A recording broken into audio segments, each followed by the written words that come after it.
16-year-old kid and you discover you're pregnant. How did you find out that you were going to become a mom? I can remember I felt like absolute dog shit. And I didn't know why. Perhaps all the shit that was going on. I don't know. And then I realized maybe I'm feeling this way because, like, I'm having a reaction to, like, needing to just go home, be normal, all this stuff going on with my family. Well, my friend kind of suggested, like, you don't think you can be pregnant. I mean, I'd only been with this one guy, and so I was like, we'd been broken up for a little bit, and I was like, I just don't think so, you know? And sure enough, it showed up positive, and I was like, it was so unreal.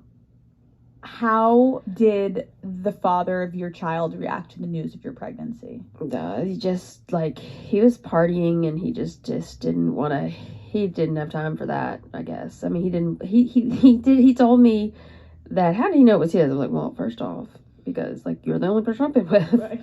But, you know, I guess he probably didn't believe that either. I don't know. But also he was a kid. Right. You know? So he didn't believe you. He didn't, and first he didn't believe I was pregnant.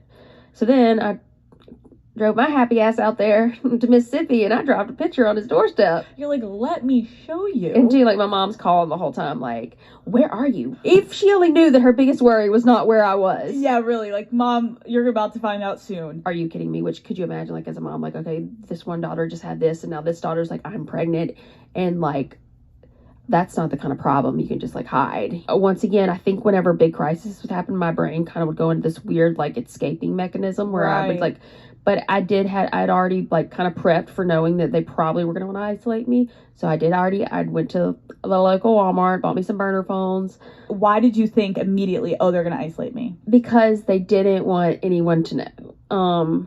That was kind of the motto of our life. And I don't think that all this came from, like, oh, it's just a horrible place. I think that sometimes it's, like, to protect, like, they did not want things out there that possibly could hurt us or whatever. But at this particular time, like, I knew that they were going to want to, like, handle the situation before they allowed me to handle it. So clearly you had seen that happen in your family. Well, like, I knew that, like, I was, like, obviously, like, I had been in a lot of pain with things with my, you know, I watched with my family and my sister, but I still pretended like it was okay. It was very clearly wasn't, you know? At the time, did you feel like your parents were caught more up in the optics of how your pregnancy would affect your career and Brittany's career? I think that genuinely, like, they were like, oh my God, our baby's having a baby. Like, that kind of was like a moment of, like, oh my God, this whole fucking thing is just like, what is going on?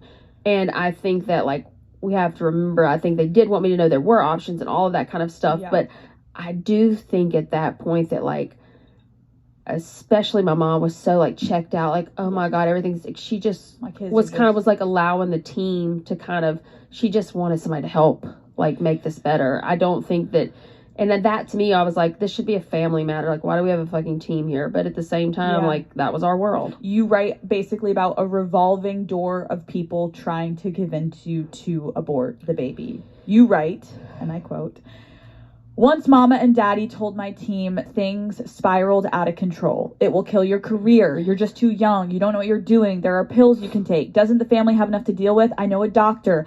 Don't make a mistake you'll regret for the rest of your life. I'll never forget that last plea of making a mistake I would regret because it reinforced my decision to have my baby. Why did everyone in your life pleading with you to have an abortion reinforce your decision to have a baby? Well, up until this point, everyone else had kind of controlled my narrative and made my decisions that felt safe to me. Like, pleasing everyone else, protecting everyone else's best interest was my job. Mm-hmm. That's what I always had done. And for the first time in my life, I was standing up for what I wanted. And this was one thing I couldn't just accept. Yeah. I think that everyone has a choice, and this was the one that I knew in my like heart of hearts, this was what I had to do. This was what felt right to me. And if I went against that, I was going against my very being. My soul was telling me that I wanted my baby. Why did you decide to sell the exclusive rights to your pregnancy announcement to OK Magazine? Well, back then, as you know, like, the paparazzi were just out of control. So even before and I will say that one thing that my team did do was say, like, look, we want to give you the option to put the pictures out there in the world the way you want to, so you're not hounded by paparazzi. And that was the ultimate goal. And I was a kid, and by the way, I'm still a minor. So like, what can I really do?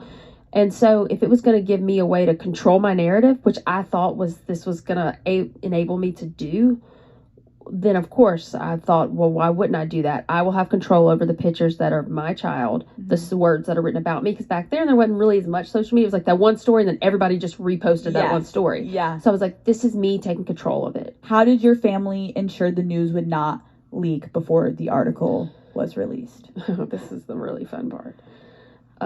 This part really got me, So I tell them I'm pregnant. There's a few days where we're at home, and everybody's like, crisis mode, what are we gonna do, blah blah blah. The okay deal's made for me, and I'm just kind of like a piece in this puzzle, I guess, and I'm just going through them, and I feel like shit, mind you. So I'm not like, I don't have the strength to really fight back. Like, I'm literally vomiting. And so I just know that they say, look, the story's going to break. People are going to absolutely hound this house, and you just can't be here. We need to put you somewhere where things can be controlled and you can have the space. Like, I'm kind of thinking like, oh, we're going to go like a nice place or something, you know what I mean? Or something. Or I don't know what I was thinking. But also, I didn't want to go. Yeah. I was also a teenager who thought I was with the love of my life and going to get to be with him. And I was told that he was going to be able to come visit. And so I was kind of agreed to this. And so I fly into New York. We stay a night there. And by the way, we stay the first night there, and we go watch, me and my mom go to the movie theater, and we see Juno, which I swear to God, I'm not making this shit up. God. We can go fact check this with Mom if you want to. Like, it was Juno. Yeah. And so literally, that was my favorite movie. And like, people call me Juno Lynn or whatever. I'm like, fucking right on. That's a good movie. I don't care. It's such a good movie. Anyways, so good. They should have just came and filmed my life, saved themselves a lot of money. It would have been a better version. Yeah, really. Like, honestly. So I know we flew into New York. I still don't know, like, did I go to Connecticut or Massachusetts? I don't even know. I just know I went somewhere where, as we got further and further, I was like, guys, where are we going? And so it was this house, clearly like someone's like cabin, or I don't know. And poor mama is just over there like what, she's like, she wasn't going to obviously leave my side, but she just felt probably a little bit pushed around by this machine too. But I was also like, why couldn't you stand up for me? But at the same time, I think she felt helpless. Maybe like she felt like kind of just had surrendered to this whole situation. And so like, she's like crying every day, and I'm like vomiting, and we like have to sleep in the same bed every night. And we were there for like, I don't know, 2 or 3 weeks. He never came. They never let the father come. And I'll say, I don't think he wanted to. He had, he was like things to do, but he got to go be in the normal world while I was like, the story broke. And while the story broke, I didn't have internet or anything. I had no idea what's going on. So you have no idea to this day where you were sent? No, I don't know. But I know there's a lot of snow. I mean, we drove outside of New York for a couple hours. So. And who actually, like your dad facilitated this? Oh, no. My dad was not. He at this point, he had left, and he was like, he went to go focus on Brittany because, he was, when I told him I was going to have my baby and I wanted to do it normal, and he was like, fine, do whatever you want. And he just had left at that point. So at this point, it's my mom, and I don't really know who was making these decisions. I don't know. But I was a kid. Like, I don't know. Even you having that revelation is like kind of, it's a big moment. Who paid for the house? Oh, I know I paid for the house because I know exactly how much it cost. And it was not cheap. You're like, I don't even know where I was to this day. And I actually don't even know who facilitated whose idea really was it? Perhaps like maybe my PR team was like just like hide her. And I don't even know who my PR was at the time. But that's